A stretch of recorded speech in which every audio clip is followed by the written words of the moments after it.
पिछले 10 साल में 2014 के पहले 2004 से 14 भारत की अर्थव्यवस्था खस्ता हाल हो गई। निराशा नहीं होगी तो क्या होगा? 10 साल में महंगाई डबल डिजिट रही, और इसलिए कुछ अगर अच्छा होता है तो निराशा और उभर करके आती है। और जिन्होंने बेरोजगारी दूर करने के वादे किए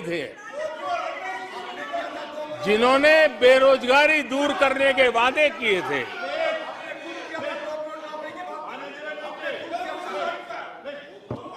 माननीय अध्यक्ष जी, एक बार जंगल में 2 नौजवान शिकार करने के लिए गए और वो गाड़ी में अपनी बंदूक नीचे उतार करके थोड़ा टहलने लगे। उन्होंने सोचा कि थोड़ा अभी आगे चलना है तो थोड़ा जरा हाथ पैर ठीक कर ले, लेकिन गए थे तो बाघ का शिकार करने के लिए, और उन्होंने देखा आगे जाएंगे तो बाघ मिलेगा। लेकिन हुआ ये कि वहीं पर बाघ दिखाई दिया। अभी नीचे उतरे थे, अपनी गाड़ी में बंदूक वहीं पड़ी थी। बाघ दिखा, करे क्या? तो उन्हें लाइसेंस दिखाया कि मेरे पास बंदूक का लाइसेंस है।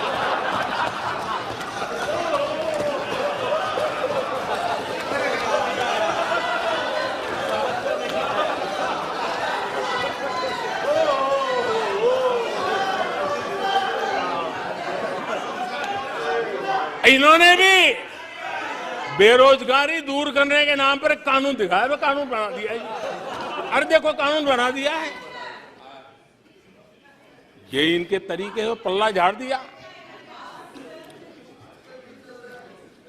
4 से 14 आजादी के इतिहास में सबसे घोटालों का दशक रहा, सबसे घोटाला।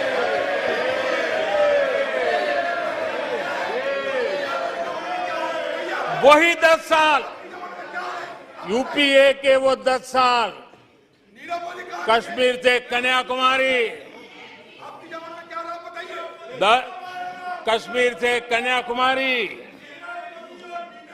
भारत के हर कोने में आतंकवादी हमलों का सिलसिला चलता रहा।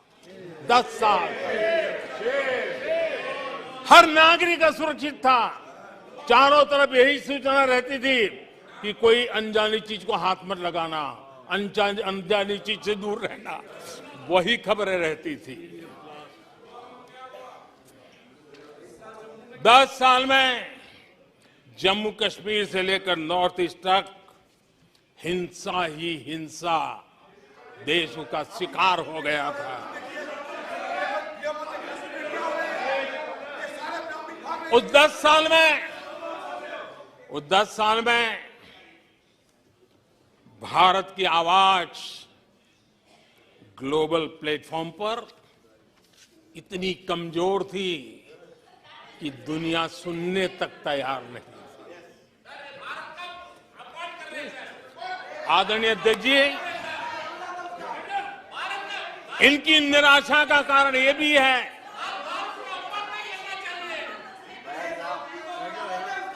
आज जब देश की क्षमता का परिचय हो रहा है, 140 करोड़ देशवासियों का सामर्थ्य खिल रहा है, खुल करके सामने आ रहा है।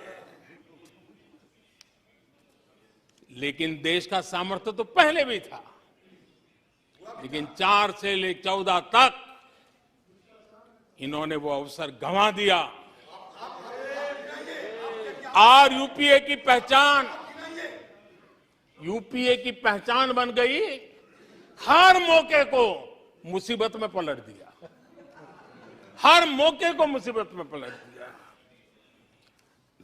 जब टेक्नोलॉजी, इंफॉर्मेशन और टेक्नोलॉजी इंफॉर्मेशन का युग बड़ी तेजी से बढ़ रहा था, उछल रहा था, उसी समय ये 2G में फंसे रहे, मौका मुसीबत में।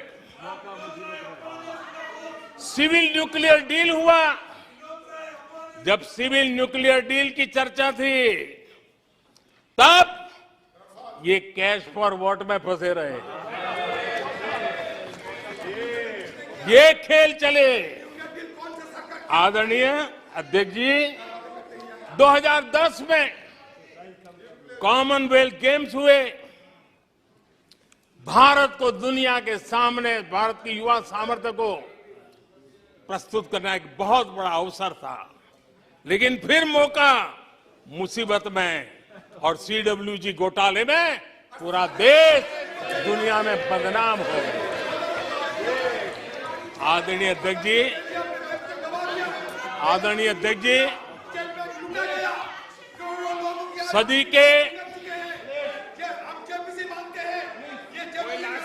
सदी के दूसरे दशक में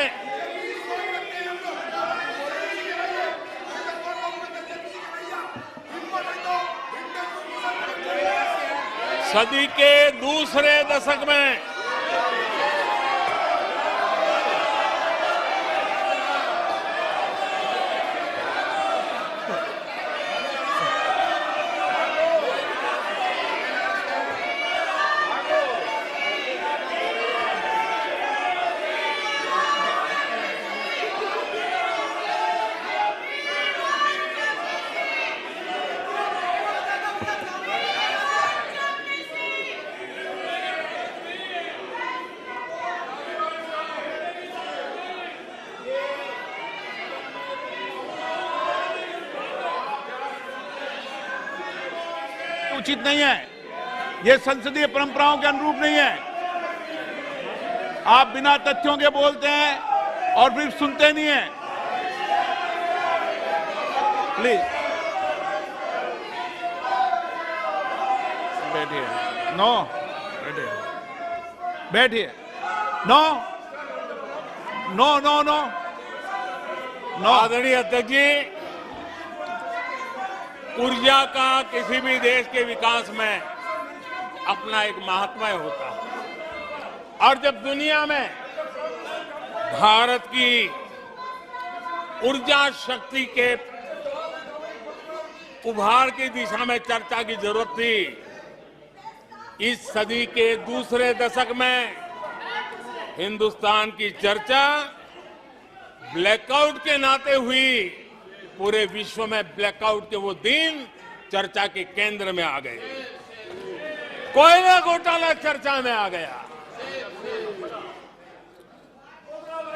आदरणीय अध्यक्ष जी, देश पर इतने आतंकी हमले हुए, 2008 के हमलों को कोई भूल नहीं सकता है, लेकिन आतंकवाद पर सीना तान कर, आंख में आंख मिला करके हमले करने का सामर्थ्य नहीं था। उसे चुनौती को चुनौती देने की ताकत नहीं थी, और उसके कारण आतंकवादियों के हौसले बुलंद होते गए, और पूरा देश 10 साल तक खून बहता रहा मेरे देश के निर्दोष लोगों का। वो दिन गए थे। आदरणीय अध्यक्ष जी, जब LOC भारत के सामर्थ्य की ताकत का अवसर रहता था, उस समय डिफेंस डील को लेकर के हेलीकॉप्टर घोटाले और सत्ता को कंट्रोल करने वाले लोगों के नाम उसमें चिन्हित हो गए।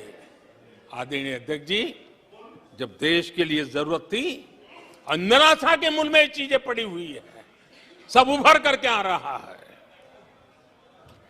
आदरणीय अध्यक्ष जी, इस बात को हिंदुस्तान हर पल याद रखेगा कि 2014 के पहले का जो दशक था, द लॉस्ट डेकेड के रूप में जाना जाएगा, और इस बात को इनकार नहीं कर सकते कि 2030 का जो दशक है, ये इंडियाज डेकेड है। पूरे विश्व के लिए